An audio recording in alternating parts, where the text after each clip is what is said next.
Harlem 1954. The coffee was already cooling when the bodyguard took the first sip. It was early, too early for noise, too early for crowds, too early for trouble. The street outside the cafe was quiet in a way Harlem rarely was, like the city itself was holding its breath. A thin winter light crept through the front windows, touching the edges of empty tables, catching dust in the air. The bodyguard swallowed once, then stopped breathing.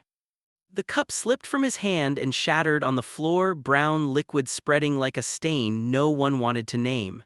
His chair scraped backward as his body stiffened, knocking into the table behind him. For a second, no one moved. Across from him, Bumpy Johnson did not flinch. He watched the man collapse at his feet, watched the color drain from his face, watched the final tremor pass through his hands. Bumpy did not shout. He did not reach for the gun beneath his coat. He did not call for help. He simply looked down at the cup in front of him, identical to the one now broken on the floor, and understood exactly what had just happened. This was not an accident. This was not a warning. This was a sentence. And someone had just tried to make sure Bumpy Johnson never stood up again. The cafe owner froze behind the counter, eyes wide, mouth open, trapped between fear and disbelief.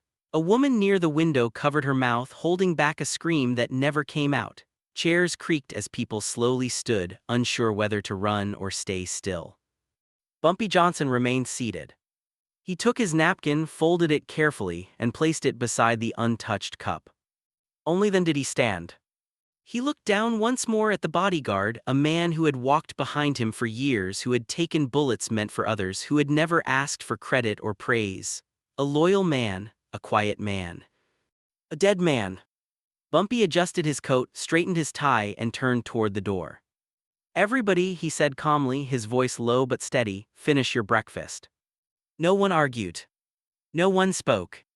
They watched him step over the body, open the door, and walk back into the Harlem morning as if nothing unusual had occurred. But everyone in that room understood something had shifted. A line had been crossed. And lines crossed around Bumpy Johnson never stayed unpaid. By 1954, Bumpy Johnson was not a rumor anymore.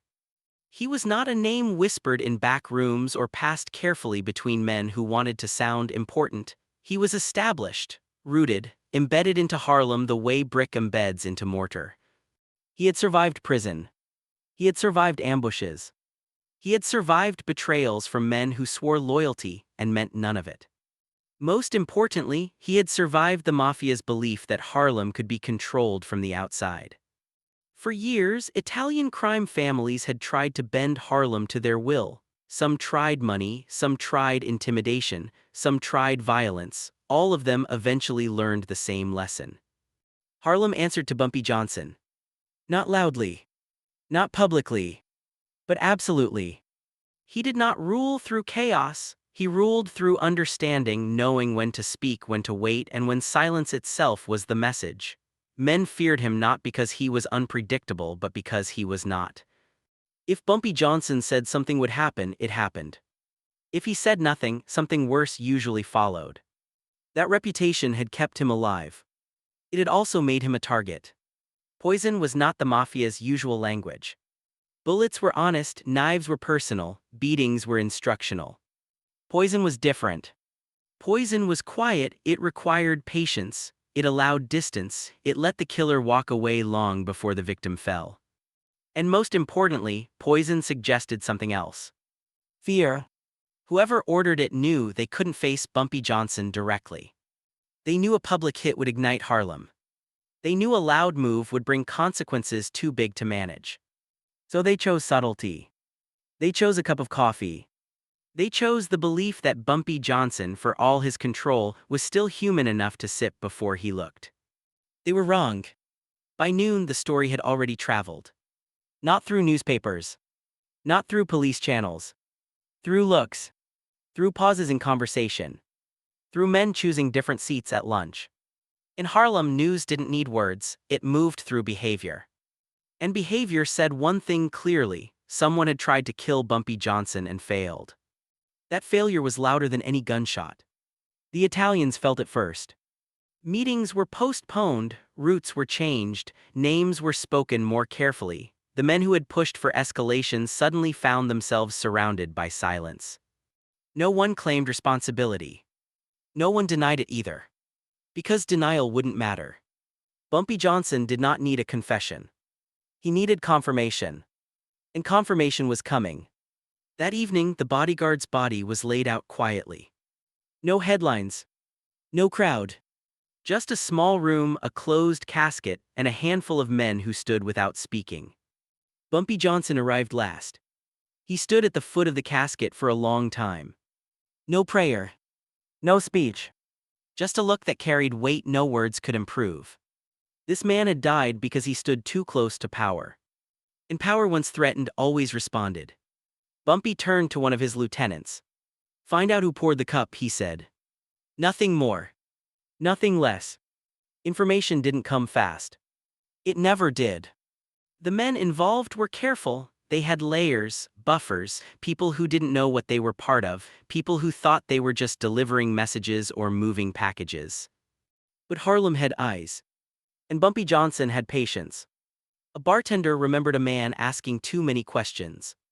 A delivery driver recalled a stop that didn't make sense. A cafe worker disappeared for 3 days and came back quieter than before. Piece by piece, the outline formed. This wasn't a freelance move. This wasn't a rogue soldier trying to make a name. This came from above. And the name attached to it carried Italian weight. Not a boss. But close enough. Bumpy did not move immediately.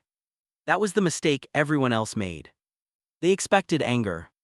They expected retaliation. They expected something dramatic. Instead, Harlem went calm. Too calm. Weeks passed. Deals continued. Money flowed. On the surface, nothing had changed. Underneath, everyone felt it. The Italians started sleeping less. Meetings became shorter. Men checked behind them more often. Because Bumpy Johnson was waiting. And when he waited, it meant he was deciding how much blood was necessary. The first body wasn't found. It was delivered. Left in a place where it would be seen but not photographed, understood but not explained. The man's name never appeared in print. He had been connected to the supply chain. The second man vanished entirely. The third was found alive but broken in ways that made talking impossible. No one claimed responsibility. No message was attached. None was needed. The Mafia understood escalation when they saw it. This was not revenge. This was correction. The man who had approved the poison never saw Bumpy Johnson. He didn't need to. The message reached him anyway. Through losses. Through missing money. Through silence where loyalty once lived. Eventually, a meeting was requested. Neutral ground. No weapons. No raised voices. Bumpy arrived alone. He listened. He said very little. At the end, he stood. "You tried to kill me," he said calmly. "You killed one of mine." The room waited.